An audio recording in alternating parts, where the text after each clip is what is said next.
So last week we talked about the don'ts of leadership, what great leaders don't do. As we conclude our series, our 4-part series, this is the second part of our do's and don'ts video. Now let's conclude on a high note. Let's talk about what great leaders do. 4 things. The first thing, great leaders set the vision. They're visionaries. And what I mean by set the vision is they set the vision and the mission for the organization, for the team. And they make it plain. They put it so that everyone can understand it, that every person that's on that team can not only understand it, but they can embrace it and they can support it. You have to be a visionary. Set the vision. You know, the Bible says that people without a vision will perish.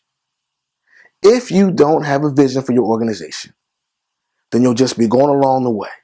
And you may be successful in some ways, you may accomplish some things, but without a vision and without goals and so forth set around that vision, you won't have benchmarks and you won't have a true path to follow.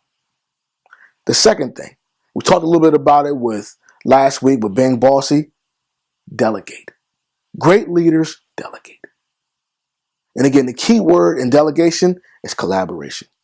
See, delegation is producing a spirit of collaboration, encouraging collaboration from the members of your team, wanting people to feel like they're involved. So you're handing out assignments, tasks that lead to, number one, that vision, but lead to being successful in certain aspects of your organization.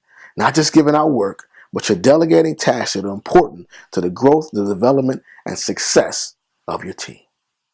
The third thing, following along with delegation, great leaders participate in team building. We talk about encouraging a spirit of collaboration. With that is giving your team members a voice, not sitting up high, looking down, just handing out assignments, not listening to anyone, being open to listen to feedback from the members of your team, giving them a voice, making them feel like they can speak up, they can help out with the growth of your organization. With that team building is also rapport. Having rapport, which means you have to be respectful of everyone. The lowest member on your organization chart to the very highest. Everyone has to be respectful.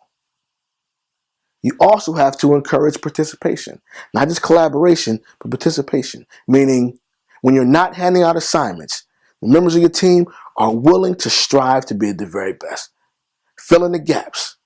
Fill in where the blanks are, the holes. Jump in there and participate to help everybody win. And lastly, you have to reward your team. Reward your team for their effort, for their desire, their passion, for what they're bringing forth on the team. You have to reward them. The fourth and final thing, and this is extremely important, that great leaders do, great leaders understand the importance of conflict resolution. Whenever there's conflict, you can look at it as a negative thing. But you have to realize that even in that conflict is the opportunity for a lesson to be learned and for growth. So whether it's internal conflict, members on the team not getting along, someone not getting along with you as the leader, or external conflict, things that are happening in the community and the environment that directly impact your organization. No matter what type of conflict this is, you have to be able to resolve that conflict. Step in between, step in the middle, get dirty, and understand, number one, what the conflict is about. Number two, how can we reach the best settlement or agreement so we can move forward, be successful, and continue to follow our vision, continue on our path to accomplish our goals, and be successful. No matter what team, organization, or group you have, leadership is important. Now, some would say that leaders are born. You can't learn to be a leader. You can't grow into a leader. And I disagree with that. I do believe that great leaders are born. There's something inside a great leader at birth that maybe others don't have. That notwithstanding, I do also believe that everyone has the potential and the ability to be a leader. But there are some things that you must do and things, of course, that you cannot do. The do's of leadership. You have to be a visionary. You have to be able to delegate. You have to participate in team building. And you also have to be at the forefront of conflict resolution. The don'ts of leadership. You can't set bad examples. You can't be overbearing or bossy. You can't take everything personally, and you can't expect more from your team members than you're willing to give yourself. Many are called, but only few are chosen.